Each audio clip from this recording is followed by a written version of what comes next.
Dan alangkah terkejutnya mereka berenam ketika mereka serentak menaikkan kepala untuk melihat ke atas langit. Terlihat dengan jelas seekor kera putih raksasa sedang terbang tepat di atas mereka.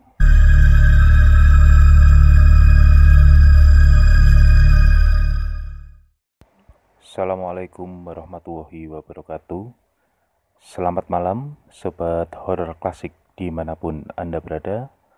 Semoga pada malam hari ini sobat horor klasik dalam kondisi sehat walafiat dan selalu dalam lindungan Tuhan Yang Maha Esa. Pada edisi malam hari ini saya akan menceritakan pengalaman keenam teman saya pada saat mereka berkemah di salah satu tempat wisata yang terkenal dengan situs candi peninggalan Kerajaan Mataram. Namun sebelum masuk ke cerita, pertama-tama saya ucapkan terima kasih kepada sobat horor klasik yang sudah menonton dan mendengarkan cerita horor yang ada di channel horor klasik ini. Tidak lupa saya ucapkan terima kasih sebesar-besarnya kepada subscriber yang telah bersedia untuk mengikuti dan mendapatkan cerita-cerita terbaru dari channel horor klasik. Cerita ini bermula ketika keenam teman saya, yaitu Erwin, Martin, Setia, Imam, Anggun, dan Teddy, semuanya laki-laki ya, ini berencana akan melakukan camping atau berkemah di sebuah tempat wisata yang terkenal dengan situs candinya. Tempat ini terletak di sebuah kaki gunung, tentunya di dataran tinggi, dan sebetulnya pada saat itu saya diajak serta dalam acara tersebut. Hanya saja kebetulan di waktu yang bersamaan saya dimintai tolong oleh teman yang lain untuk mengawal rombongan pendaki baru dari sebuah SMA yang akan melakukan pendakian ke sebuah gunung juga. Nah, otomatis saya jadi tidak bisa mengikuti acara yang diselenggarakan oleh keenam teman saya ini. Kebetulan mereka berenam ini tidak punya sama sekali pengalaman semacam hiking, bahkan camping sekalipun. Apalagi untuk hal-hal yang berkaitan dengan kegiatan di alam terbuka, di dataran tinggi, memang mereka tidak memiliki pengalaman sama sekali, karena tidak ada satupun dari mereka yang pernah melakukan aktivitas outdoor. Nah, singkat cerita, pada hari yang sudah mereka rencanakan, kebetulan harinya itu hari Sabtu ya, atau malam minggu. Dengan pertimbangan ya, pertama besok adalah hari Minggu, yaitu hari libur.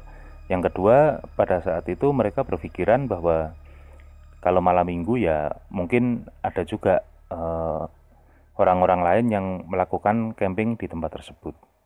Singkat cerita, pada siang hari mereka sudah sampai di lokasi yang akan digunakan untuk camping. Ya, segera saja keindahan alam, tidak lupa dengan kemegahan candi-candi peninggalan zaman Kerajaan Mataram kuno menyambut mereka. Mereka yang bergembira segera memilih spot untuk mendirikan tenda, dan segeralah mereka menyepakati satu titik untuk mendirikan tenda. Pada saat mereka mendirikan tenda, baru ada rombongan mereka saja yang akan melakukan camping di situ. Belum terlihat tanda-tanda akan adanya rombongan atau orang lain yang akan melakukan camping di situ. Hanya saja karena itu merupakan lokasi wisata, kondisi di situ pada saat siang hari terlihat cukup ramai. Ada satu hal yang cukup menarik dari tempat wisata candi ini ya. Jadi tempat wisata candi ini bernama sesuai dengan jumlah candi yang konon ada di situ. Tapi setiap wisatawan yang datang ke tempat itu, ketika mereka berjalan sambil menghitung jumlah candi yang ada di situ, jumlahnya ternyata tidak sesuai dengan penamaan tempat wisata tersebut.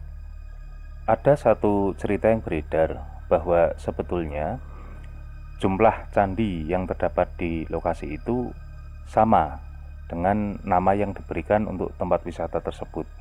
Hanya saja ada satu candi yang memang bisa dikatakan tersembunyi. Entah tersembunyi secara fisik atau tersembunyi dalam tanda kutip, wallahu alam. Tapi yang jelas memang tidak pernah ada satupun orang yang pernah melihat satu candi yang dimaksud tersebut. Dan menurut konon kabarnya, satu candi terakhir ini merupakan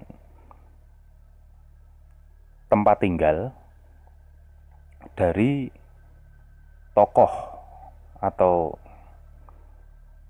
sosok yang bisa dikatakan berdiam diri, atau istilah dalam bahasa Jawa yaitu yang bau rekso di kawasan itu. Kita kembali ke cerita tentang 6 teman saya ini. Akhirnya setelah keadaan sore hari, yang melakukan camping di situ tidak hanya rombongan mereka saja. Ada 3 tenda lain yang berdiri tidak jauh dari tempat mereka mendirikan tenda.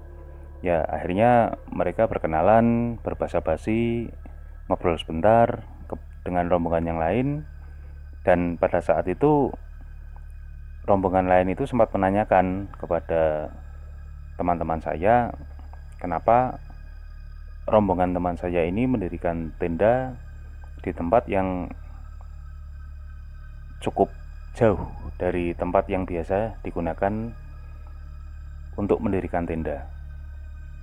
Sebenarnya tidak ada alasan khusus, hanya sekali lagi karena ke-6 teman saya ini memang tidak punya pengalaman melakukan camping atau kegiatan outdoor lainnya, sehingga sebetulnya mereka pada saat membangun tenda, mereka ini asal saja dalam memilih tempat untuk mendirikan tenda tersebut.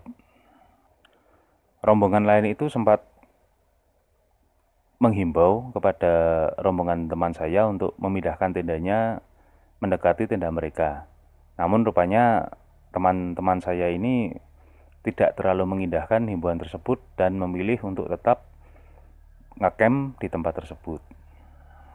Singkat cerita, tibalah malam hari, dan setelah mereka memasak, makan bersama, akhirnya ya mereka ini ngobrol-ngobrol sambil nongkrong di depan tenda. Mereka menggelar jas hujan ponco yang mereka gunakan untuk alas duduk sambil ngobrol-ngobrol. Nah, waktu itu rombongan tenda lain ini ya melakukan hal yang sama. Hanya lagi-lagi teman saya ini tidak bergabung dengan rombongan tenda lain dan memilih untuk asik dengan kelompoknya sendiri. Singkat cerita, ketika waktu sudah menunjukkan jam 11 malam, 3 rombongan tenda lain ini terlihat sudah memasuki tendanya untuk bersiap-siap istirahat. Nah, sementara teman-teman saya ini rupanya masih larut dalam kegembiraan mereka yang baru pertama kali menjalankan kegiatan alam bebasnya. Tak lama, tepat setelah Setia menanyakan jam kepada Anggun, di mana pada saat itu semua masih ingat bahwa Anggun menjawab jam 12 malam tepat. Tiba-tiba dari atas langit terdengar suara bergemuruh. Suara gemuruh itu cukup kencang. Menurut mereka terdengar seperti sesuatu benda yang terbang dengan kecepatan sedang, tapi mengeluarkan suara yang cukup keras. Dan alangkah terkejutnya mereka berenam ketika mereka serentak menaikkan kepala untuk melihat ke atas langit. Terlihat dengan jelas seekor kera putih raksasa sedang terbang tepat di atas mereka. Mereka berenam sangat kaget dan merasa takut, sehingga kemudian mereka ini merapatkan diri. Dan kera putih itu sembari terbang di atas mereka sempat melirik ke bawah melihat ke arah keenam teman saya. Sontak teman saya ya tambah merasa takut melihat pemandangan tersebut, dan mereka berenam akhirnya bergegas masuk ke dalam tenda dan tidak menghiraukan lagi jas hujan ponco dan barang-barang lain seperti rokok, senter, dan lain sebagainya yang masih tertinggal di luar. Nah, itu tadi pengalaman keenam teman saya saat melakukan camping di sebuah tempat wisata yang terkenal dengan situs candinya. Mungkin sobat horor klasik ada yang mengetahui ya tempat ini ya, karena tempat ini memang cukup terkenal. Dan entah mitos apa sebetulnya yang beredar di situ, hanya memang informasi yang saya dapatkan, kawasan candi itu memang dijaga oleh kera putih raksasa yang biasa dalam masyarakat kita menyebutnya dengan nama Anoman. Ya, wallahu alam, kita sama-sama tidak tahu, tapi memang seperti itulah cerita-cerita yang beredar di masyarakat sekitar tanah Jawa. Oh iya, tadi saya sempat kelupaan ya, kejadian ini terjadi di tahun 98 ya. Baik, sobat horor klasik, semoga kita bisa mengambil pelajaran dari kejadian yang dialami oleh keenam teman saya. Terima kasih kepada sobat horor klasik yang sudah mendengarkan cerita ini. Semoga kita semua selalu dalam lindungan Tuhan Yang Maha Esa. Wassalamualaikum warahmatullahi wabarakatuh.